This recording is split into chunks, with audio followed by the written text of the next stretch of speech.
the loop button off this week, John?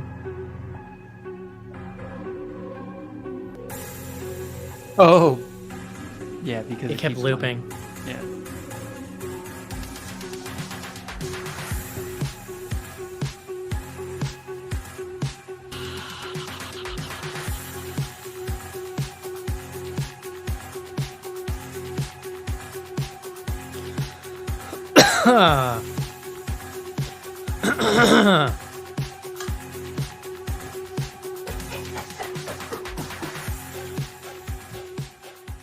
Hello, everybody, and welcome to another exciting episode of Bloody Good Horror. My name's Eric, and I will be your host for this evening, where we will be reviewing Videodrome. Long live the new flesh, Snars. That's all I have to say tonight. Joining me tonight on the show, first up from Philadelphia. Please welcome Joe to the show. What's going on? Philadelphia is one of those weird cities, I feel like, where, like, it's just the state also. Like, what else is in Pennsylvania, right? Like, I mean Pittsburgh, notably. Yeah, okay, sure. Erie. Sure. Altoona. Dunder Mifflin. Next up on the show from Indiana, please welcome Casey. Hello. And last up tonight from Manhattan, New York City, please welcome John Schnarch to the show. Hi, Eric. Hi, John. I want you to know that forever now, I will be picturing your job as what James Woods does in this movie, which is watch satellite feeds and just try to find the pervious thing for his cable channel. Yeah. Channel 83. I'm jealous. I think I subliminally was aspiring to this, actually, for the last however many years. This is a Schnarzy staff pick. So get excited. Let's take a quick break and talk about Videodrome. This is it, Jennifer. Your big break in TV. Dr. Prime Time. Main feature.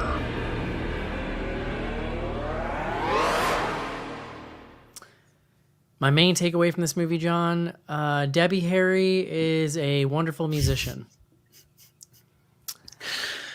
That's about it. No comment. Okay, I like it. Joe made a face. I mean, she's a great model too. Yeah, the acting, not great. It's It's not great. You're not here for the acting. Like, if you showed up for the acting, It is a movie, John, to be fair. well, I know. It's a I saw Cronenberg joint. I saw the Mario movie yesterday. Some crazy good acting in that movie. Dude, I was gonna ask you. So your kids are on spring break as well? Because we're on the New York spring break right now. I saw it on Saturday. Wasn't good. That's my review. This is a good tease, John, because let's talk about it After the show. Yes. Fine, fair enough. Okay. I mean, I was the one who brought it up. John, I could go long. John, please bring us the word of the day.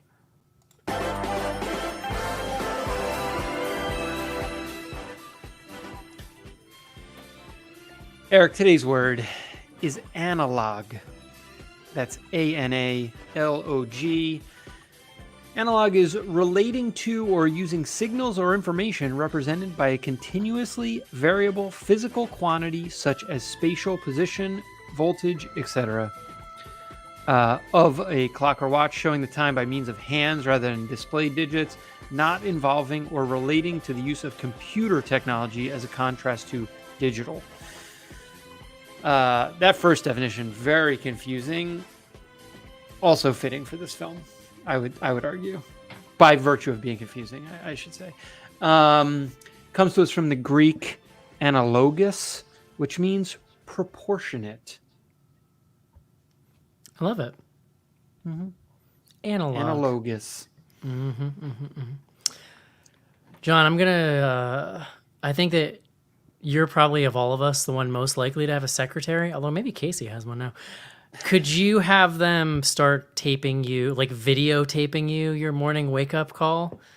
that I guess you just program your VCR to play at your Oh wake-up my time. gosh, it was so good. It's the way the movie opens too, which Pretty it's amazing. just it's wild. And then I think there's a scene later where we see her like hand him the tape for the next day, right? No, she goes into his apartment. I guess Yeah. she has a key, and she's like, "Here's your tape." Yeah, exactly. Like she's basically like shows up at his apartment to like set up the tape for the next day.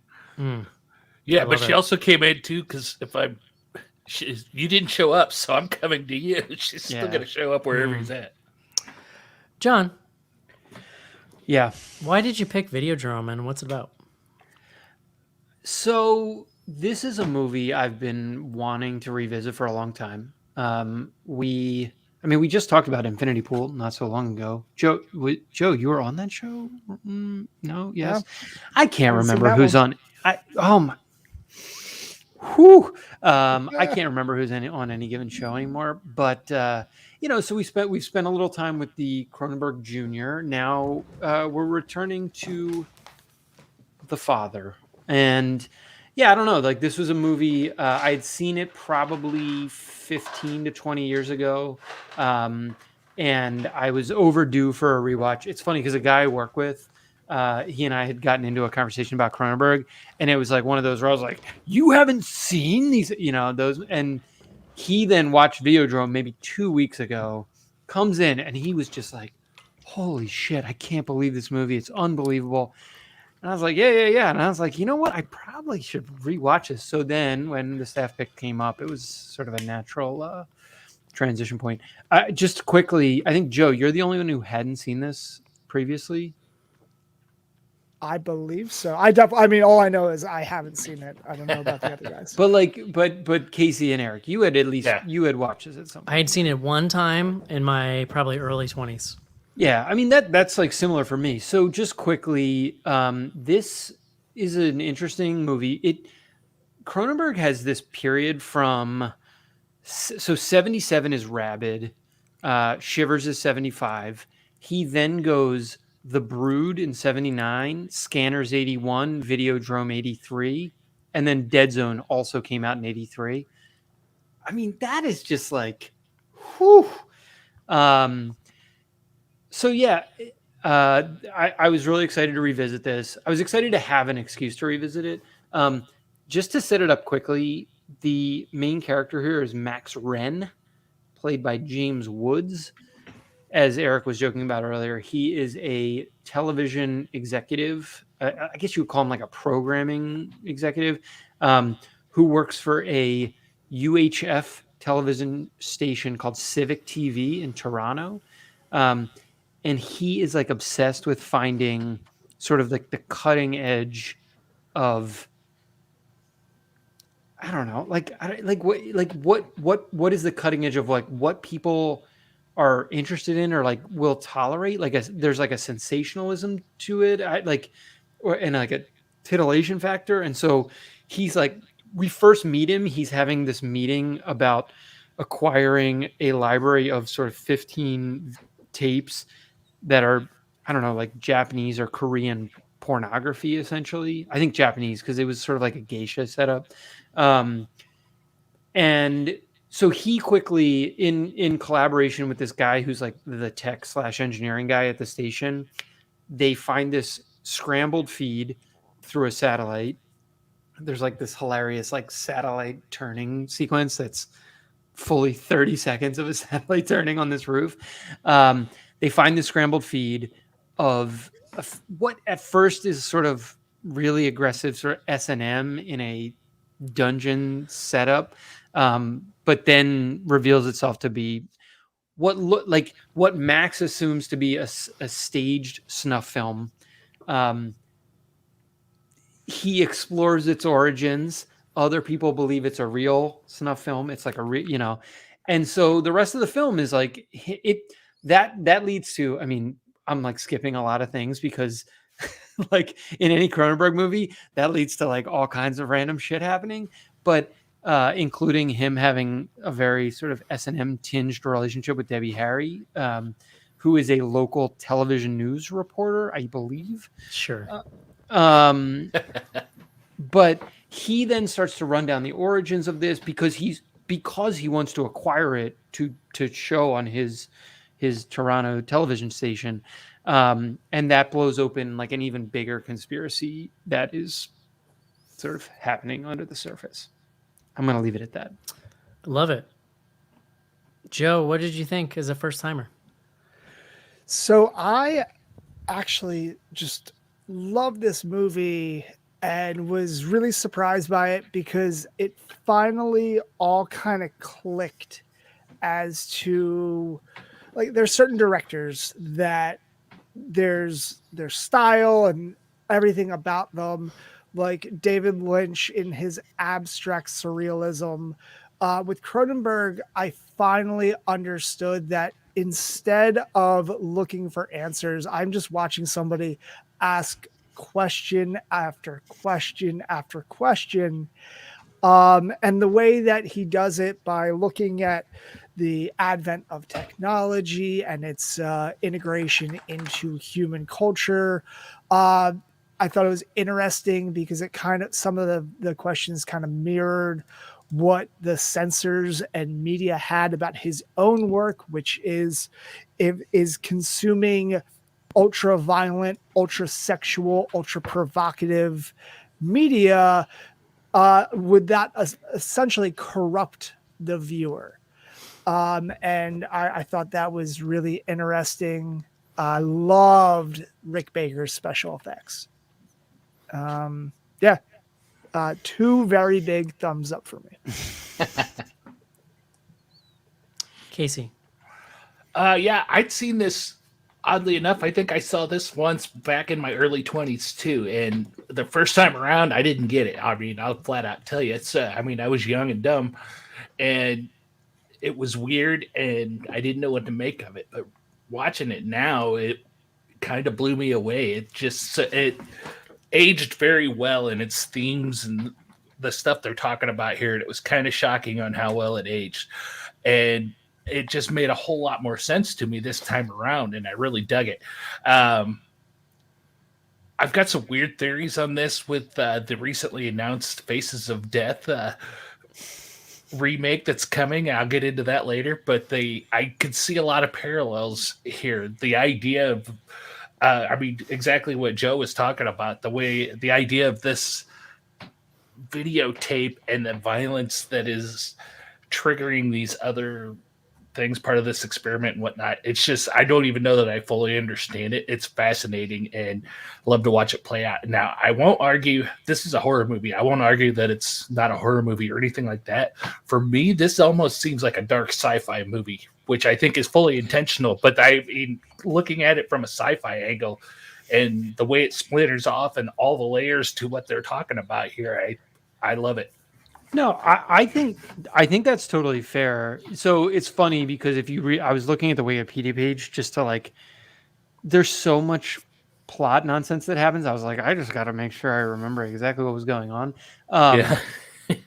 They describe it as they describe it as a sci-fi body horror, which I'm sort of like, what is it? Like dark sci-fi is horror, right? Like it's like it's like Black Mirror. This is a precursor. This is a very graphic precursor to a lot of Black Mirror, right? And so, and obviously, like Black Mirror, made in whatever the late 2010s to early 2020s, is talking about modern technology and looking forward. This was like modern technology. I mean, it's all about VHS or beta, as Eric was saying as he was texting us as he was watching it. Like it's sort of comical to see some of the tape technology they're working with here because it, even at the time it was sort of, this was during the format battle, I guess you would say. But I would say coming into watching this, this was sort of like in the middle of the Cronenberg. Like he's like one of my favorite filmmakers. We talk about him a bunch. This was in the middle for me of some of his films. It might, in this rewatch, it might have like risen all the way to like the very top. It's kind of wild. Some of it's like crazy how interesting / relevant it is for the conversations that are happening today around TikTok and Twitter and just social media more generally. And like, I don't know, like that's like there's a lot of things that are today that are commentaries on social media and TikTok. Like to see something that was made in 1983 that's primarily about VHS tapes and like illicit satellite signals. And like some of there are lines in this movie where you're like, holy shit. Like that are extremely, it's like they literally saw the future. I mean, it's like whatever. Like, I don't know if you all have ever like dug in on like the Marshall McLuhan and all the like sort of like media theory from this relative time frame. Like, well, it's interesting too. Not that it's really textual in the movie, but like you're also looking at the dawn of the home computing age at the same exact time. Totally. ARPANET and like stuff like that. No, I mean, look, like he's processing all of that shit in this movie. We should also say this movie is an hour and 28 minutes long. We watched the Criterion cut. The narrative efficiency is exceptionally high, like almost too high. If someone were to remake this today, it would be like an 8-part fucking miniseries, which would be absurd and like obviously too long. But it's just the beauty of what he's doing. I could get into a series because it would explain more. Honestly, well, sure. Not to foreshadow my opinion on this movie. But like, I actually, and this is the way I feel about a lot of his movies. He's just like, figure it out yourself. I mean, look, like we talked not that long ago about Crimes of the Future, which like I was, that's at the bottom of my list. I don't know, like maybe I'll watch that movie in 20 years and be like, wow, like, brilliant. He saw it all. Art organs. I don't know. There's like a million directions I could go on this. I think, Eric, like the movie that I know you love that we like talk about a lot or we have referenced a lot is Existenz. This is, I think it's 10 years before Existenz comes out. They are very much. Existenz is like the year 2000. I thought it was like late or early 90s. You're right. No, you're April right. April 19th, 1999. Yeah. Millennium, baby. Yeah, so all right, so this was like 15, 16 years before. I just view them as very much, if anything, like I feel like Existenz like cribs a lot from this movie and carries it. It's like an updated version of it. Yeah, it carries it forward in a really interesting way. Obviously more video game focused, whereas this is just like video. Yeah. So it was interesting. So I watched this movie in the early 2000s, which was a time when I was in college and had like high-speed internet for the first time and found horror communities for the first time and was expanding my horizons with movies, just stuff I hadn't seen, which was most stuff. Like, because when I was a kid... Anything that wasn't a Halloween sequel? Right. When I was a kid, I had my like wheelhouse, and that's just... I would occasionally go venture out, but I was largely stayed kind of in my place, but... So this was like in that period when I was just ingesting a lot of everything, just trying to sample everything, all the 80s, 90s stuff I missed. I didn't remember loving it. Definitely not as much as most people, because this is really held up, I think. Like, by that I mean revered as like a cult classic. And around that, I probably watched Scanners around that same time, which I probably liked more, honestly. I was expecting to like it more on the rewatch, and I think I was right the first time. I liked it the same. I find Cronenberg's movies to be a hair too intentionally obtuse for me. Like what you're describing, John, it's like he's not on a theoretical level, I understand the ideas and concepts the movie is playing with, but on a like story and plot level, I understand almost nothing of this movie. Like, and I was watching and just like, nope, that didn't make sense. And then just when you kind of think you might be getting a grip on it, then we start jumping around like we're in the TV, we're out of the TV, like what's real? I don't know why, but this has changed for me a little bit as I've gotten older. But I'm like mega annoyed by fucking movies like that now. Like I need more of an anchor in a film. And so that's just like a blanket beef I have with a lot of like Cronenberg stuff. it certainly is visually very shocking in a lot of places. The effects are fantastic. Debbie Harry is a terrible actress, but She's not in it that much. Like, but she's in she like 3 does. scenes. I do think that some of that stage presence she has carries over into this role. She's very, let's say, lovingly shot by the camera. I mean, she's a beautiful woman and very, very bewitching, John. And so I do think she works here despite not being the greatest actress. It's hard for me to watch James Woods in 2023, just knowing what I know about him. And like, he is what he is. He's got his shtick and you either kind of like it or you don't. What I will say, I'll echo what you're saying, John. I think why this movie might still be worth watching to me in 2023 is like, it is at times shockingly prescient in ways that actually, for me, has it aged a little better than the first time I saw it, because now I'm like, not only am I much more nostalgic for the video era now, like at the time when I discovered it, early 2000s, like video was not cool. Even though I had loved video my whole life, it was very much like DVDs, right? Like my collection of VHS was not cool in 2001, John. It was pretty cool. I'm not going to lie. Okay. There are some people on the internet who might be envious of my collection, John. I think that's a fair thing to say. Fair enough. But so like with hindsight, I have much more nostalgia for the video stuff. It's much kitschier and funnier to me now. But also, like, he just was straight up predicting a lot of things of the internet. The line that really stuck out to me was like when he talks about how he has like basically a screen name now. Like he has a pen name, and he goes, soon we'll all have new names. And I'm like, yeah, we do. We totally do. Yeah. Though that's kind of stuff is brilliant, and just That's Dr. Brian Oblivion, not his real name. Not his given name. Playing with the idea that like the screen literally is an appendage and will blur the lines of what's real and what isn't.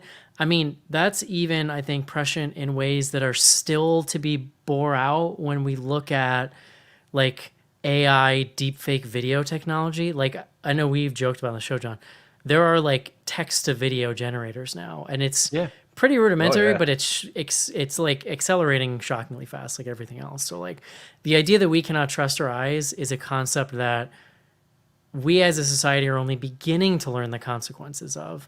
And this is a movie that is foreshadowing that stuff. Again, like, was it 40 years ago? I mean, in a pretty shocking way. So like for reference, if you were looking back, if this was a movie about 1983, it would have been made in the 40s. So like, it's pretty wild, the passage of time, John. What year was 1984 was probably written in like the mid 50s or late 50s, if I had to guess. But right, exactly. So yeah, I mean that stuff is really fascinating, and I would love a smarter person than me to write a think piece on how forward looking this film was. Well, but as a movie, I'm kind of, I could still give or take it or leave it. No, I mean you made the point earlier that like a longer version of this might actually like win more hearts and minds, where he's like slowly and like week by week slowly unraveling the conspiracy of this like snuff tape. I think that could be pretty good. No, totally. I Some just modern think actors in there. It's so wild to. So I was just watching a movie before we hopped on while I was eating my dinner, because there's no kids around, so I can do something like that on Netflix. And as we've talked a lot about here, like these fucking Netflix movies, they're just so full of shit at a certain point. Yeah. This movie is the exact opposite. If you are not paying attention for 5 goddamn seconds, there are like very relevant plot points that you're missing. And like, even if you're paying attention, as Eric kind of highlighted, like there's still stuff that can be difficult to unwind. So I don't know. I kind of like it. I think the density of information is super interesting. The sort of iconic thing that people remember is like the final sequence or the final, I think it's like mostly the final, this idea of the new flesh. Like if we were to like, if you unpack it, and it is a Dr. Oblivion thing, the idea is that your video presence and like by cataloging yourself on video, you are creating a presence that is more important than your actual physical presence. That is the new flesh. Oh That's like our fucking life social every media, day yeah. now. no, Like, I was gonna say that's like Instagram. You know, like those posts you see Instagram versus real life. That's exactly what that is. it's not even like, dude, I don't even use social media. I use Google Photos, and it's like my life, my kids' entire life, like it's all there. And Like, if you look at kids, right, who are like depressed because of social media, and also some kids like committing suicide, like there is a level to where that presence and existence is more important to some people than their physical everyday existence, which is Yeah. exactly what Oh, yeah. he's talking about in this movie. well, he's not talking about that in this movie. Well, He's talking about fucking VHS. He's talking about like, video VHS, recording. but it's That's yeah. what's so crazy. Like, But I like, to me, it really strikes me as this guy had some extremely forward thinking ideas about technology, and all he was able to do was express it using technology at the time. But I feel like if you had gone back and talked to him, he probably would have been thinking about essentially trying to envision a future that he couldn't quite see yet. I mean, the internet didn't exist. Like, it practically did not. I mean, it existed, but it did not like exist in a way that rando people were using it. So. But he could clearly see where things were going, because if this was an accident, it's like the biggest, most amazing accident in film history. It's so you referenced the Oblivion line that happens like pretty early in the movie when he's talking about his like quote unquote screen name. I can't remember what he calls it. It's like his whatever pseudonym. He is effectively dialing in via Zoom call, which is how we do this show every week, to a TV show. That was actually like really wild to see, because like I guess they did that. I was 1 year old when this movie came out, so like I wasn't watching that much television. But like I don't think that was like a popular way that like roundtable discussions were happening. And then it's like revealed later in the movie that he was fucking dead at the time, and that they were basically like stitching that together with like videotape capture of him, and hence this like idea of the new flesh. Yeah, it was crazy, man. I was literally just reading an article about how companies at some point will be able to create AI versions of your dead loved ones if you feed enough stuff into it. Which is there's a Black horrifying. Mirror. There's a Black Mirror on that, actually. Yeah. Yeah.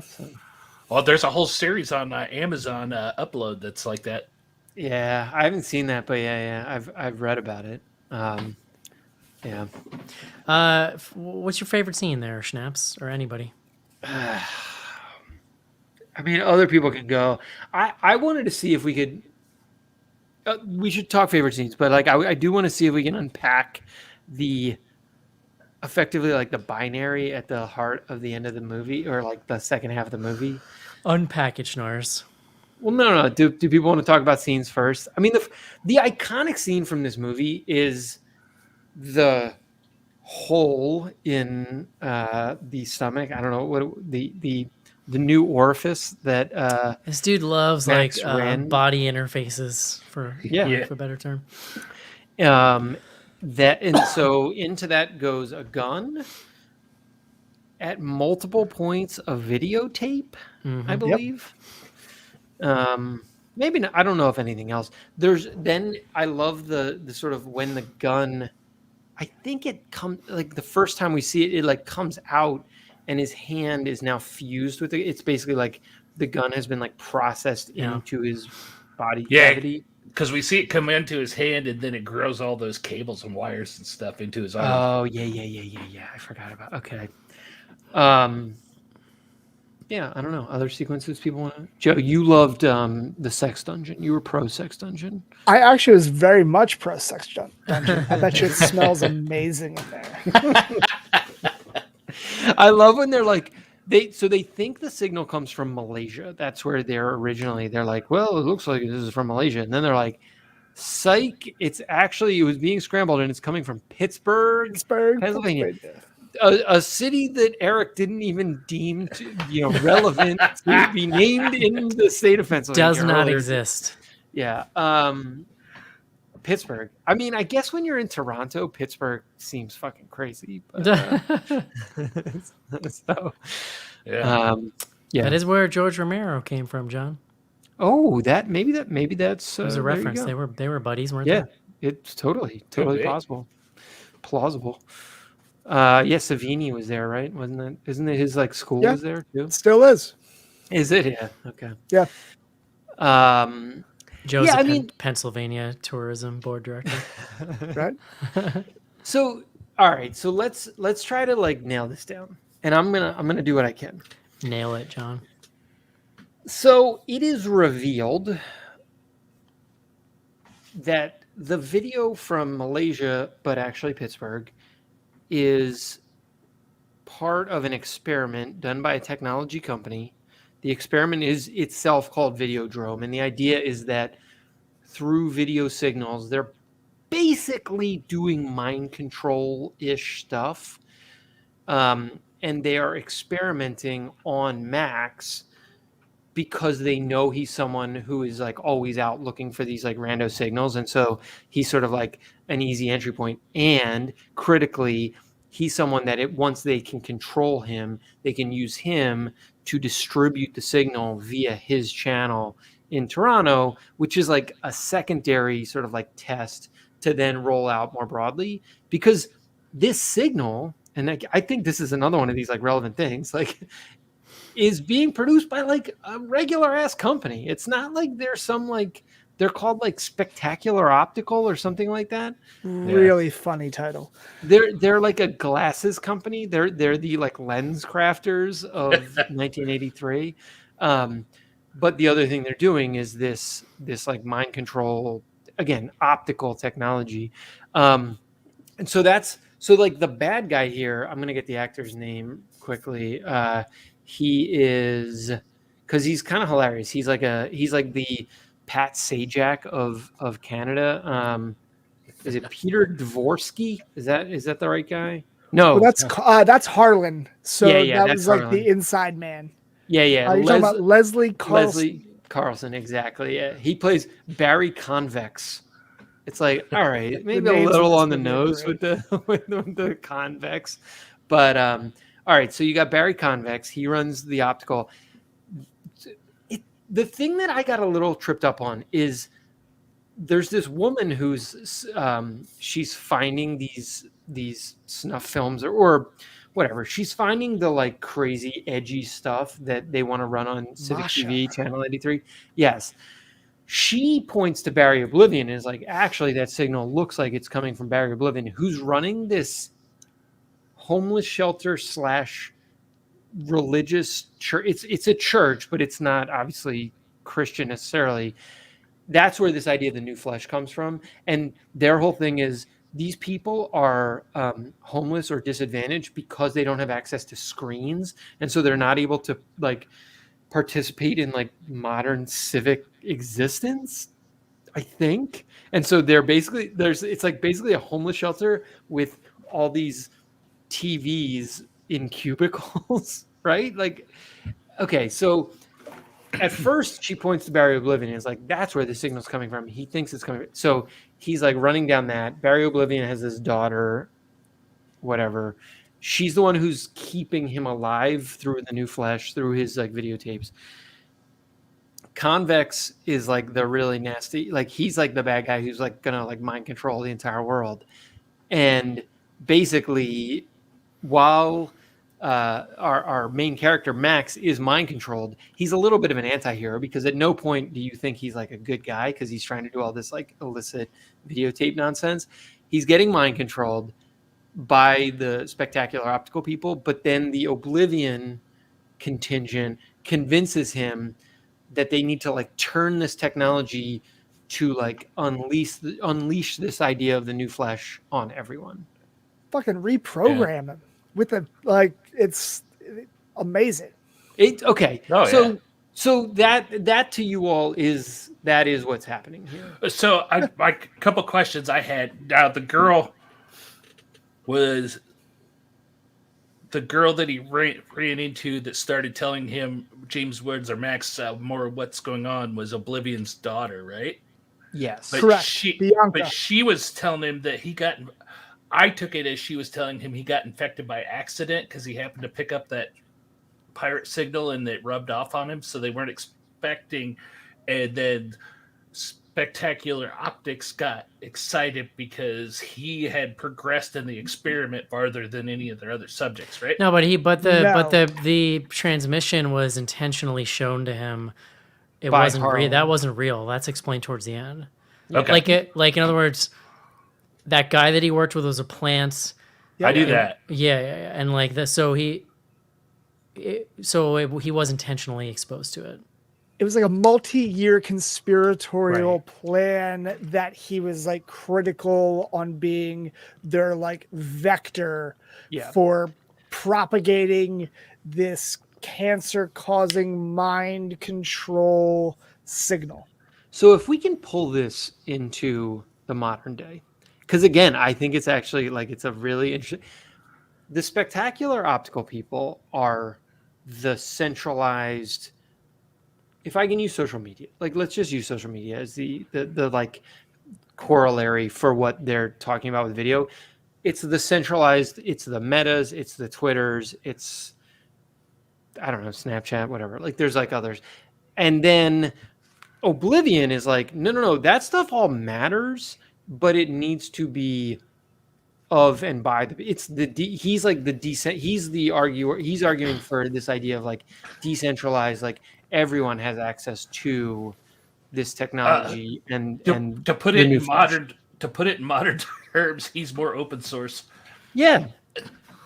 I mean, like it's like Mastodon, or I don't know if you've seen Blue Sky versus the like current Twitter. Like, Ooh, what's Blue Sky?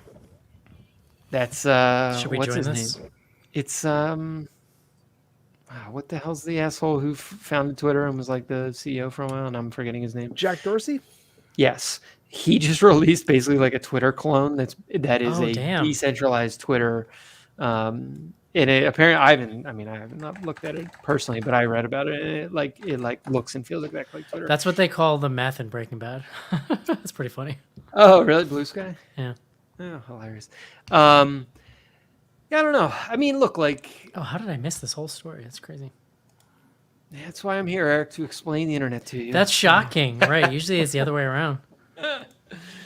Well, you're only on Twitter. This is the problem, and I'll tell you where you're not going to read about this. Twitter. If you read my Substacks notes, There you go. Yes. I just joined the wait list for Blue Sky, Joe. It hasn't Yeah, I launched don't know. yet. That's why.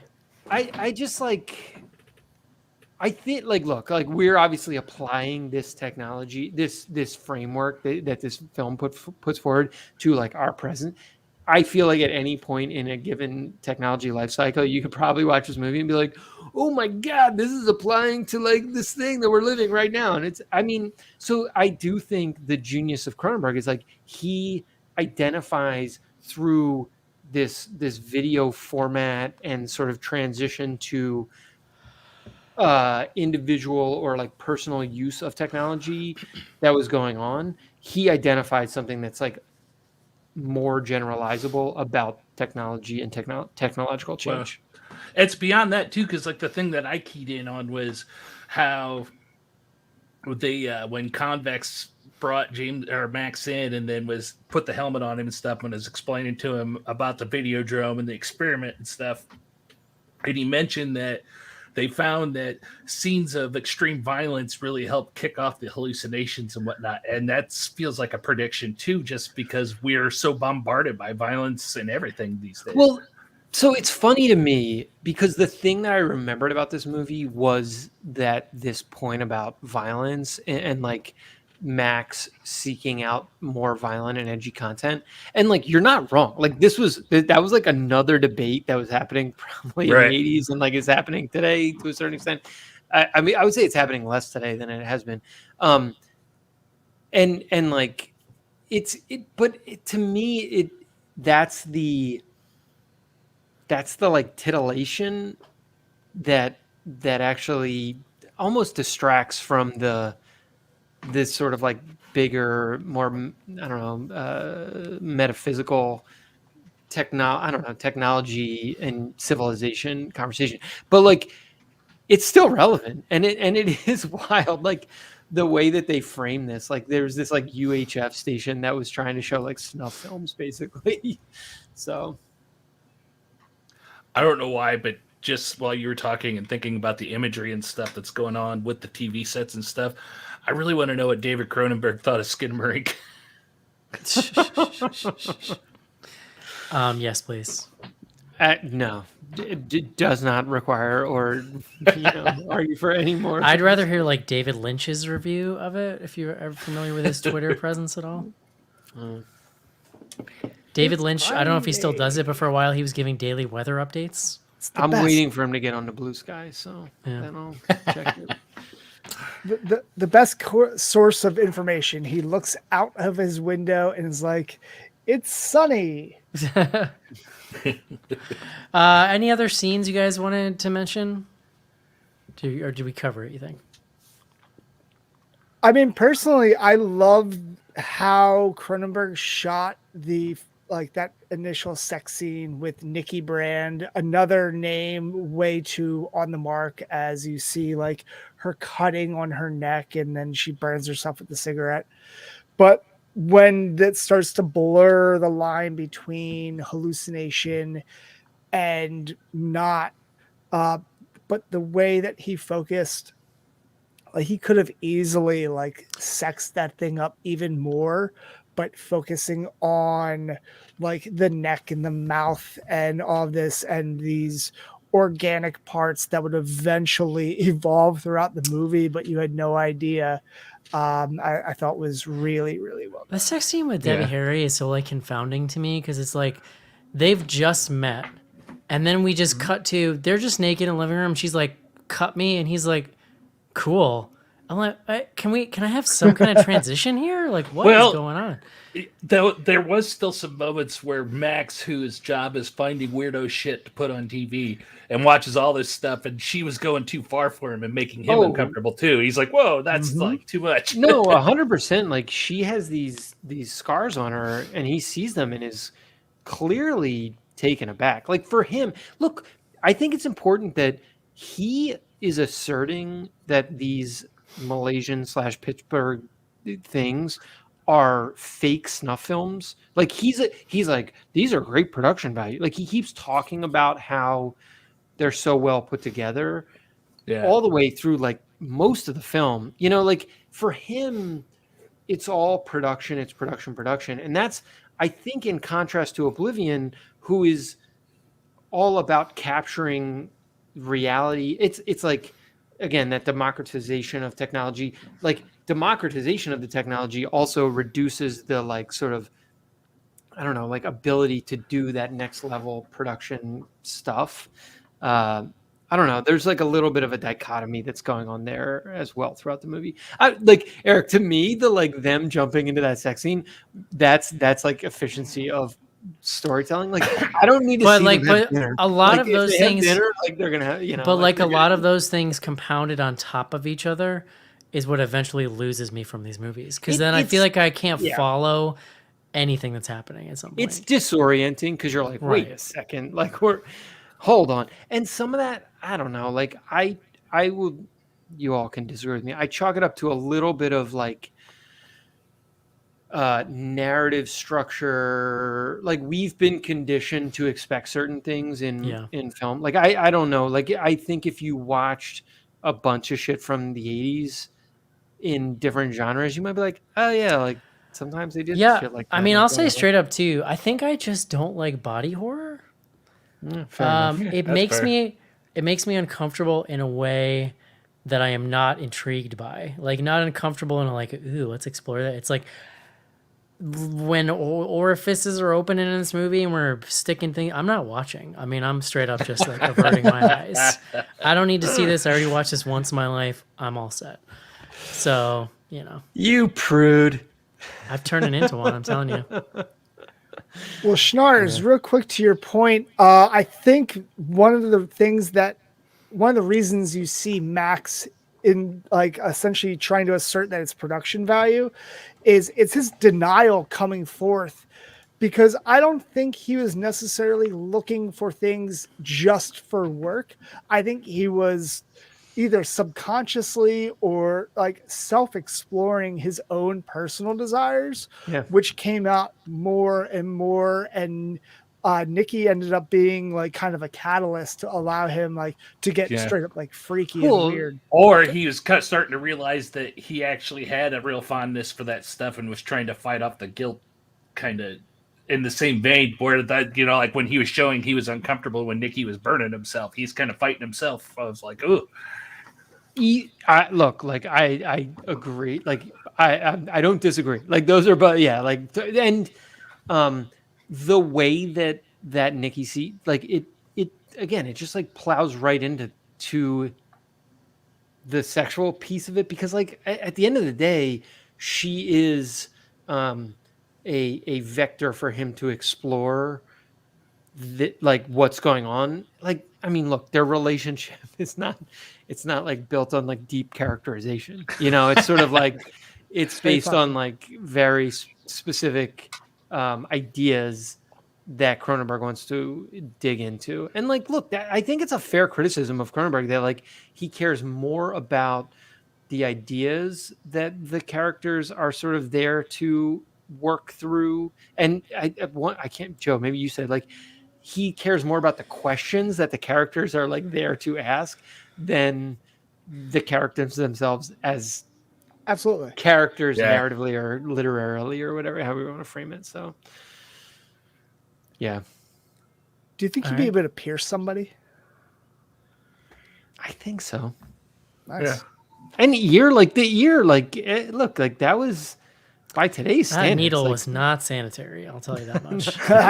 You mean when he put it in his mouth? The biggest danger in that sex scene is, you know, he puts it in his mouth and then he pierces the other ear. Staph infection. Yeah, and he's made it clear that throughout this movie that he's not a hygienic dude. That was one of my biggest laughs. There's at also the beginning like when he was dipping his pizza crust in his coffee. There's like a cork involved. It's like a whole thing. I don't know what's happening. Yeah. Would you recommend this movie, Joe? Yes, I would. Casey? Yeah, I would. John?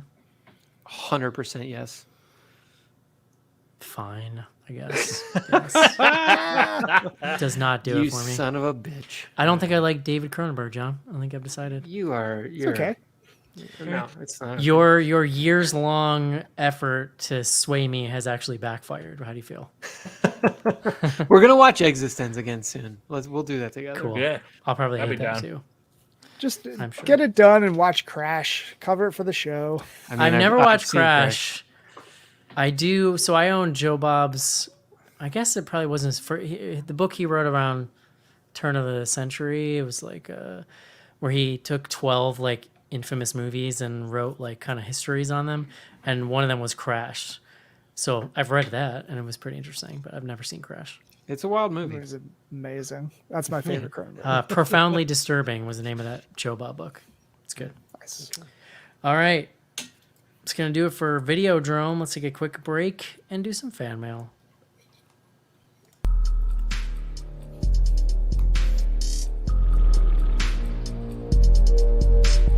Send feedback to info@bloodygoodhorror.com or on Twitter using hashtag AskBGH. Join Patreon to get back episodes and much more. Patreon.com/bloodygoodhorror.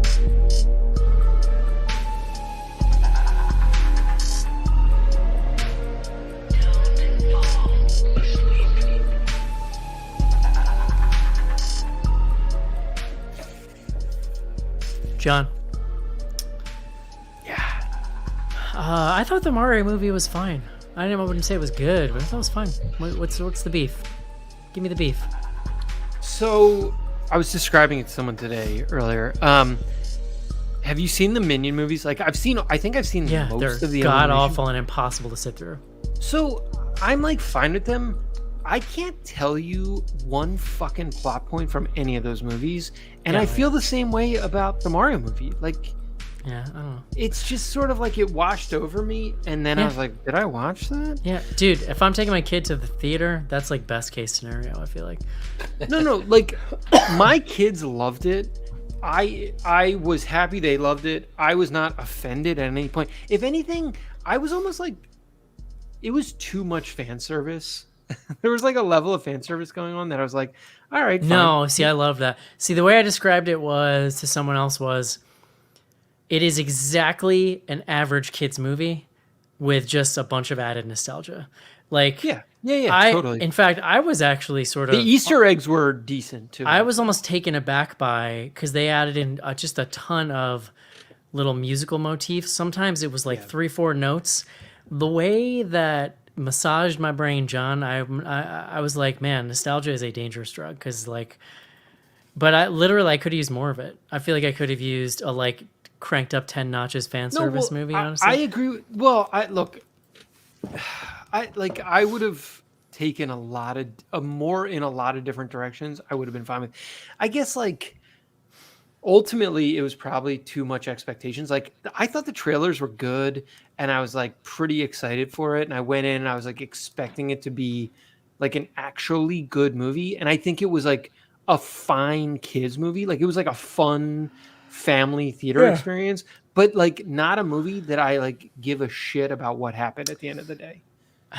I wasn't expecting to, so I get it. Yeah, and I would and, say like again, that's on me. I my guess, one for thing I thought expecting during the more of it movie than- was I could have used like Bowser and the Koopas destroy like one other like kingdom in the beginning, and then he's just kind of on ice the whole movie until the very end. Like I could have used them going around and destroying more kingdoms on their way to like Mushroom Kingdom. The most interesting scene in the movie to me was the Bowser piano Jack Black like singing scene. Peaches. Really, I just thought that was hilarious that they like yeah, okay, you get to sing, that's fine. But You're Jack Black. that was like a thing. That was like a like moment of like Yeah, Bowser being just like so absurd. Joe, did you see it?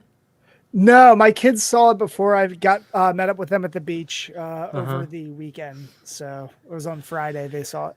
Yeah, I really like that Toad. Toad is my favorite, John. Toad was really good. He's It was it's Keegan Michael Key. Yeah. He was really good. And I always like a good Charlie Day in my life. So I enjoyed him as Luigi. No, I mean, like as you're saying this, I'm like, yeah, like there aren't even parts of it where I was like, that was fucking like I chuckled. I don't know. I thought I enjoyed that they referenced the Super Mario Bros. Super Show with Captain Lou Albano. Yeah. That's awesome. Do they reference the like the original movie? Not that I caught, however, a lot of the references felt like I was not picking them up. Like do you know, John, and I assume maybe it's Mario Sunshine, but in the like dungeon, Yeah, where everybody's the star that's like sad star. Yeah, is that Mario Yeah, Sunshine?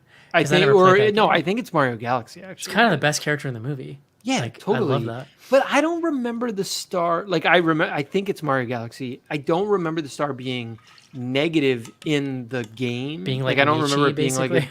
like a depressive star in the game. I think they just like went that direction for the movie. But that's where pretty funny. that star character I'm fairly certain comes from. My kids really liked it, and good news, they are both now large enough to actually hold down the movie theater seat with their legs.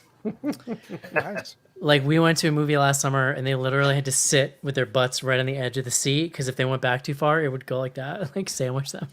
We were in one of the theaters. So we saw it in 3D. Did you see the 3D? I refuse to ever see a 3D movie again. So. Yeah, I mean, like, agree. And there was no value to the 3D. And I would have, but it was like the time was the right time we wanted to go. But it also had the reclining seats. And my kids were like fucking mind blown by the reclining seats. Oh, yeah. They literally. We don't have it was those like, around here. You know. Yeah, Joe, the last 3D movie I saw was the original Captain America. And the projector was so dark that like I almost walked out. It was like a horrendous movie going experience, and I have not seen a 3D movie since. So I saw Exhum Films came up with their own technology as far as the glasses go to do 3D on 35 millimeter. And they did a triple feature of Friday the 13th, part 3. Okay, now clearly Jaws that's 3D. some shit I can get behind. Obviously, let's not get crazy.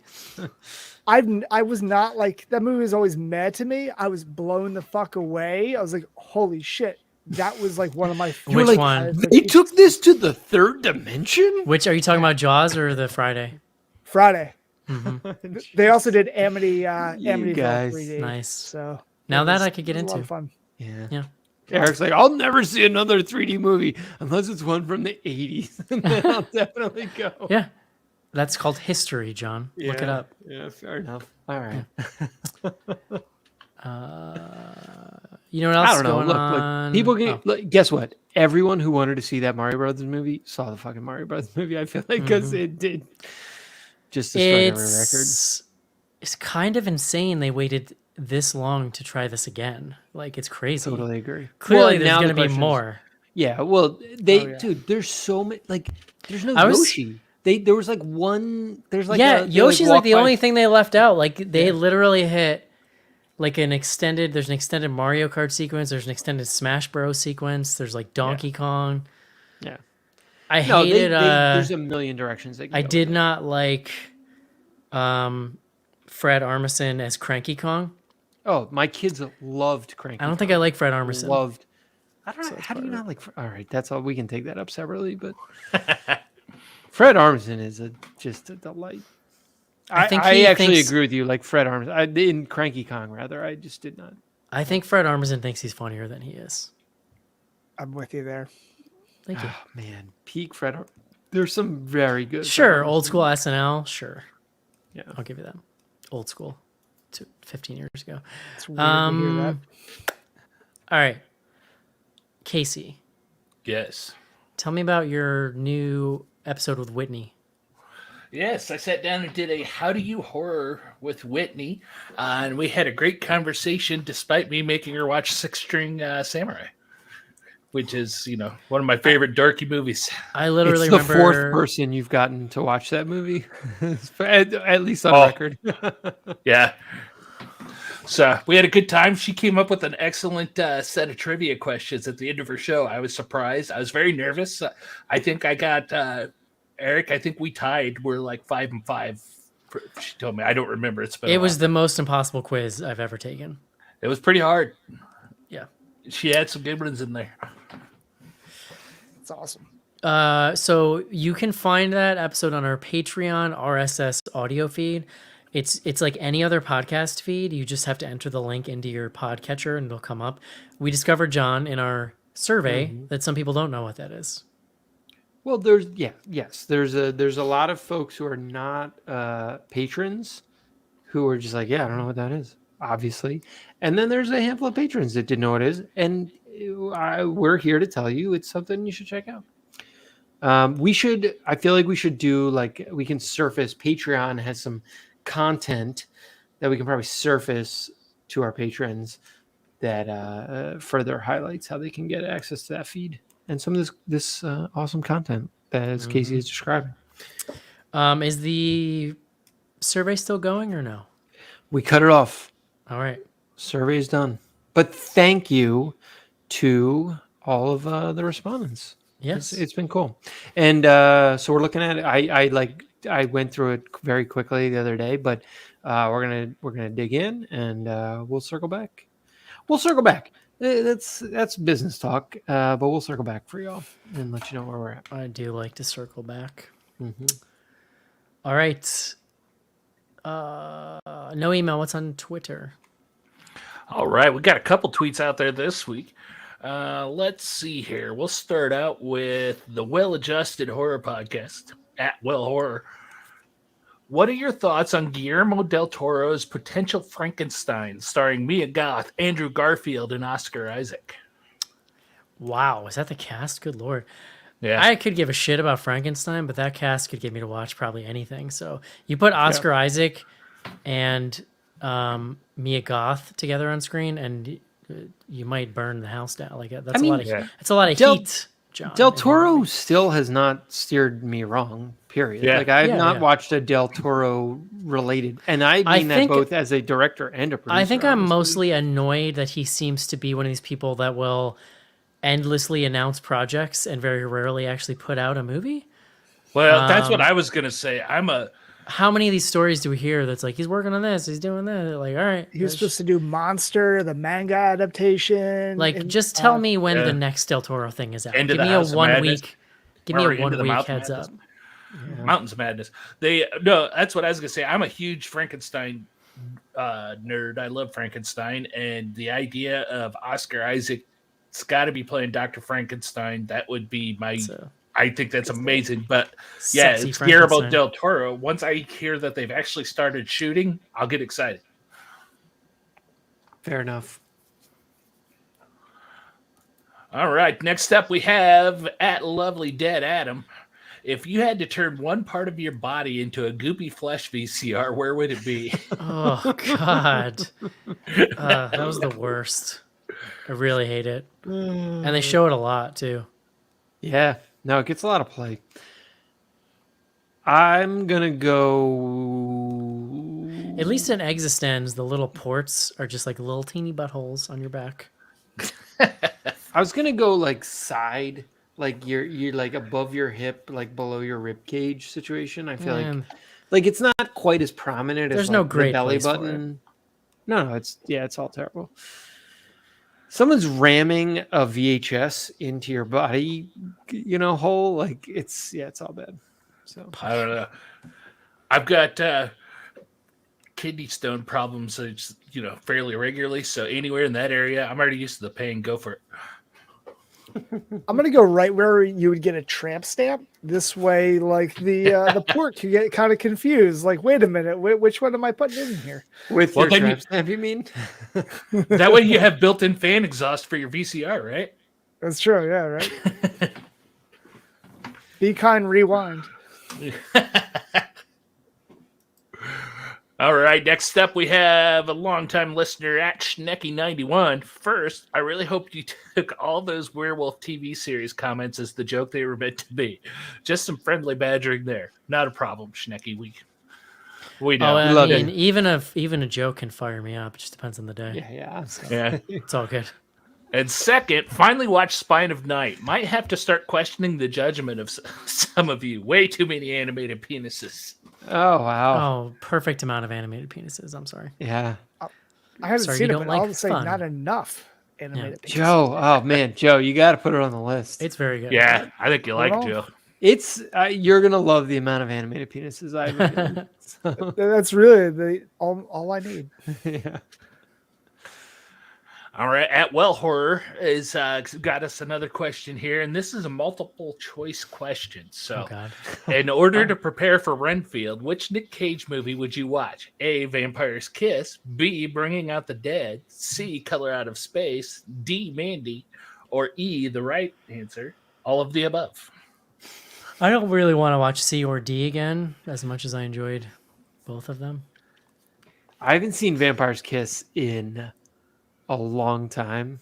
And I that think, actually honestly, might I be think their something I correct should answer is Con Air, which it usually is. I'll I accept think the that's rock. acceptable. Bring Out the Dead, so fucking good though. So good. He looks more tired than I've ever felt.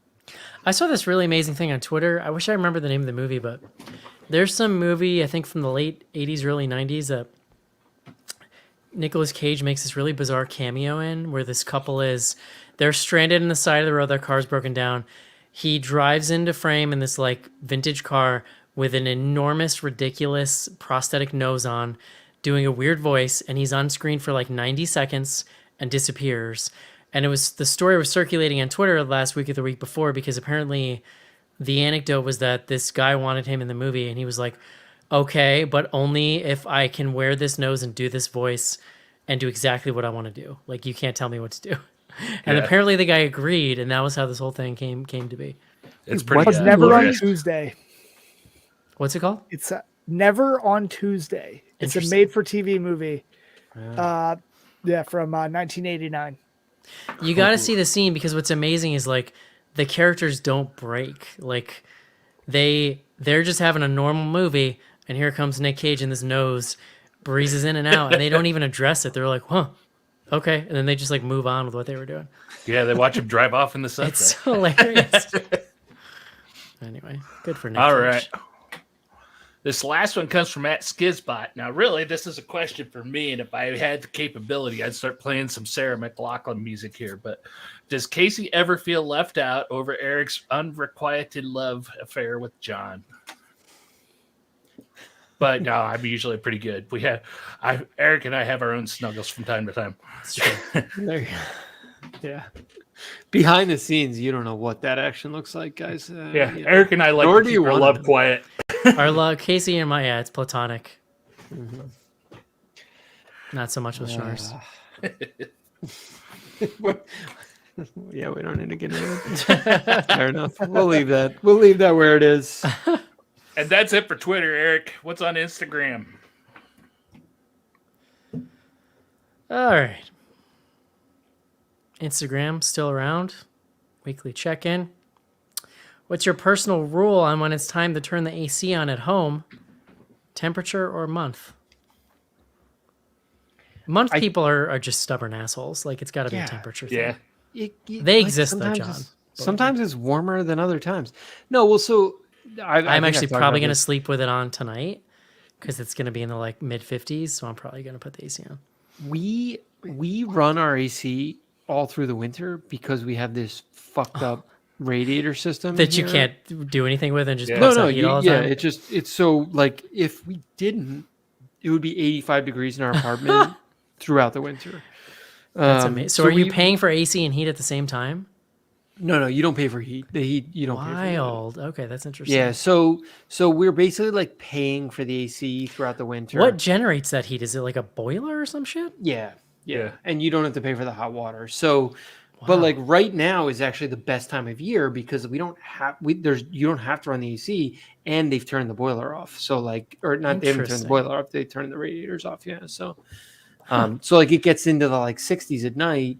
Perfect for me sleeping wise. And, Yeah, great. it fits, especially in this place where there's 2 floors and it's really muggy upstairs. At the point when it's like mid 50s, high 50s overnight, I'm putting the AC on because I don't like sleeping with the windows open because it gives me nasally situations, John.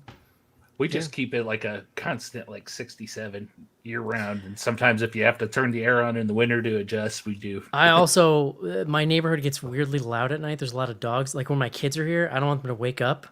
So I'm not letting them sleep with their windows open. So like they have the AC on because I need to sleep. Yeah. Sometimes my AC rule, though, bites me because Colleen, bless her heart, suffers from hot flashes. So sometimes I wake up in the morning and it's like 59 degrees in the house. See, now it also depends on humidity for me. So like if with no humidity, I could sit in this house 80 degrees with no air conditioning. The littlest bit of humidity, I might have it on when it's like 70 outside. What about you, Joe? Joe seems shocked by all these answers. It's way too complicated for me. I live in an old Victorian house, and really, I used to live without AC like before family. So I go based off whenever Laura starts complaining that it's too damn hot, and I You throw like to rough it. Oh yeah, absolutely. Yeah. I grew up with central air, so I was pretty spoiled from the start. So like, I can't be in a place without central air. My last apartment didn't have it. It was a nightmare. We have window units, and I'll probably be having them out back, disassemble them, you bleach them, you clean them, and then you get them back You in the bleach? windows. Oh, I've never cleaned them. Oh, either. definitely. Oh, yeah. No. Just recycling the have same that mold. nasty air. All right. Is Schnars going to miss the show for his choice like Casey did? Also, she spelled your name with the letters KC, which I thought was cute. No. Look, I take some responsibility for Piggy as well because Yeah, that wasn't all me. I had been advocating for it. Other than John working for a big podcast, what does the rest of the crew do in real life? I work in cybersecurity. Dun dun dun. Exciting. How about you, Joe? I'm an enzymologist. Wow. You study enzymes? I do, yeah. Fascinating. What kind of stuff, like projects do you work on? A lot of it tends to be cancer research. but we, I help set up all of our COVID testing, and so we do like some protease spike proteins and stuff like that, as well as it's kind of runs the gamut of things. A lot of methyl transferases. So is your acetyl job? transferases? So is your The job gold- very like? those. methyl transfer. Is your job very like grant focused? No. So we're private That's good. industry. We're a CRO, so it's a contract research organization, and all the companies that don't want to do the research in house, they outsource, and we keep it at least in the States. So they outsource it to us, and then we have sites in Europe. This way we can hit both markets as well. That's kind of cool. capitalism? Nice. Oh yeah. I work in media. I work for a news organization, and I create media for them, John. Videos, the new flesh. I participate in the new flesh. You are. I'm a You're- part of the new flesh machine. Yes, you are. You're a new flesh machine. Yeah, I like that. Oh God, that's good. That's why he was so anti-Videodrome. There you go. Yeah, I don't want Too people real. to figure it Too out. real. Yeah. Too real. If you could penetrate yourself with a VHS tape, which tape would you pick? This question I like. I was like, this is only for Eric. Actually, It's probably The Burning, maybe Sleepaway Camp 2. I had I'm an gonna answer. Videodrome is my answer. Actually. Oh, meta. Yeah, It's exactly. meta. I like it. What about you, Joe? Ah, shit. I am gonna go Steel Magnolias. Nice. I You like it. son of a bitch. I want to go with one of those old bootleg, like 3 movies recorded off of HBO and Skinamax. So you know. With like yeah. And I used to, when I would have those, my handwriting is terrible, so I'd have my mom write the labels on them because she had really neat handwriting. So I had all these VHS as a kid that would be like Halloween 2, like in my mom's handwriting. Hilarious. This is from Chris. What is it about Cronenberg that makes John so moist? Good question, Chris. What do you think, John? I think about this a lot. I mean, I talked about it before. There is a density of narrative that you get in these movies, but there's also like a density of ideas. Like he is doing shit in movies that you're just like, I don't know, you're trying to keep up, and that's awesome. And sometimes it doesn't work out, like in Crimes of the Future, where I'm like, I don't know what the fuck he's. Was trying to this do the here. first Cronenberger you saw? No, I mean the first I think that's actually an interesting question. I think the first I probably saw was The Fly. Like that's sort of his most commercial, and is fucking great. Yeah, I actually like The Fly a lot. That's a movie I would be super into doing in the show. And worth noting, like it has a much cleaner narrative through line than most of his other movies. No, it's. I actually It's very didn't know accessible. this. I think it might have been like one that he did for a more mainstream studio, but. Yeah, no, it's a much clearer, cleaner narrative, but he still manages to connect it back through to the body horror sort of Well, yeah, for sure. of his entire oeuvre. Yeah, I don't know. It's funny because you were talking about how like part of what makes you maybe not care for Cronenberg is the body horror stuff. I don't think of myself as someone who like loves body horror. There's not a single one of his movies that I have not liked. And John, you love body horror. but I don't know. I guess I don't know. I guess I do. I'm pro body horror. You love it. I do. John, have you seen Fast Company? No, I have not. So that was his really early racing movie. Yeah. He loves racing. And in fact, like Max Renn's name, Renn is a German for, I think, racing. Yeah, and that was like a movie he made. I think that was a big studio. Like he basically got hired. It was like right after Rabbit or one of those early like Shivers. But no, I've never seen it. It involves an amazing scene with Claudia Jennings and motor oil. That is all I will say. Okay. All right. Gross. Yeah. Next up, since Joe is there, how would he rank Videodrome in his pantheon of grody softcore horror sleaze? Ooh, it's definitely up there. I mean, if we're gonna do a top 5, top 10, it's probably somewhere up in that ranking. Society's got to be up there as well. I don't know what else we're. You know what's so funny? So Joe Bob did an episode on Society, and I watched the first 2 acts, and then for whatever reason had to step away from it. I never finished it. I know the point of that movie is the last like 30 minutes. You got to go back. It's a little boring up until then, if I'm being honest. It's almost like it sets some of the stage for like Get Out, except against like rich people. Mm. But yeah, you're not wrong. It's all about like the payoff at the end. And I've seen like those screen caps of that scene so much that it's like, I get it. His head's in his butt. Like, I get it. Although I do like Mad God, so maybe there's a crossover there with just butt monsters. Yeah. Lots of butts. Mm-hmm. Last question of the evening. If you could keep anything inside a stomach pouch, what would it be? It'd be cool if I could like just put my phone in there, like stuff to keep my pockets clear, basically. Yeah, that's what I was thinking. I'd probably like keep my wallet in there. Yeah.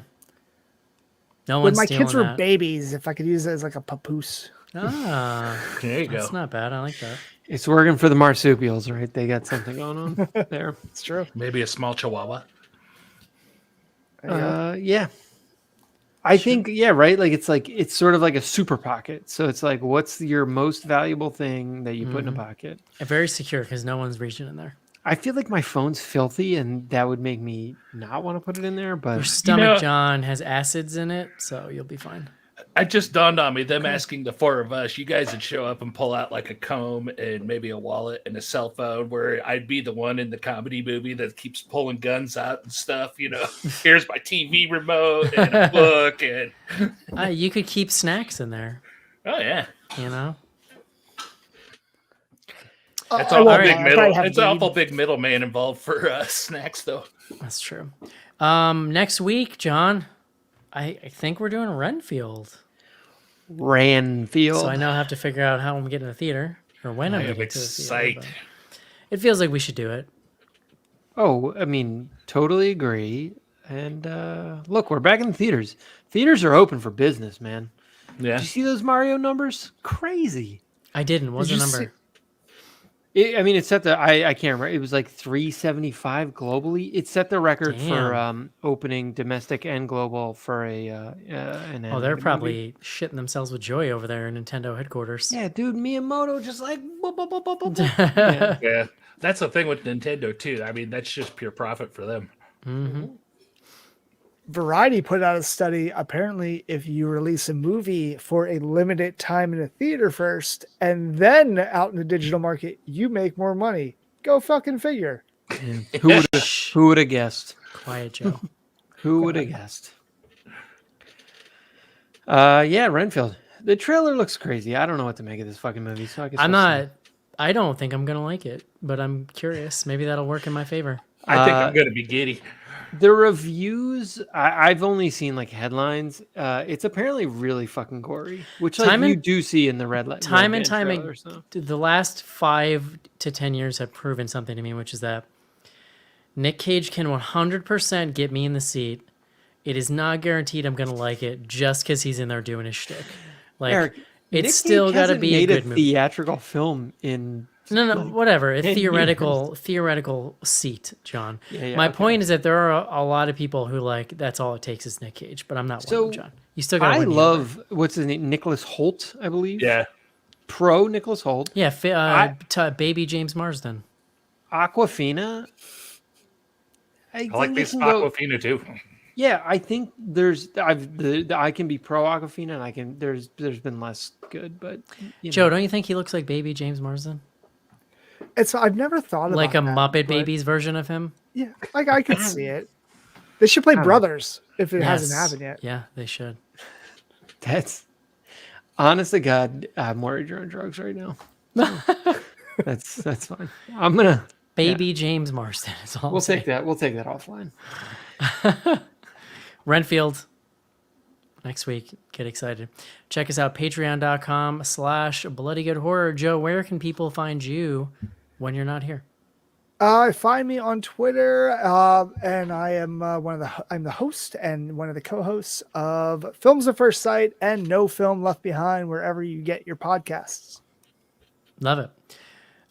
Thank you for joining us, and thank you everybody for listening, and we will talk to you guys next week.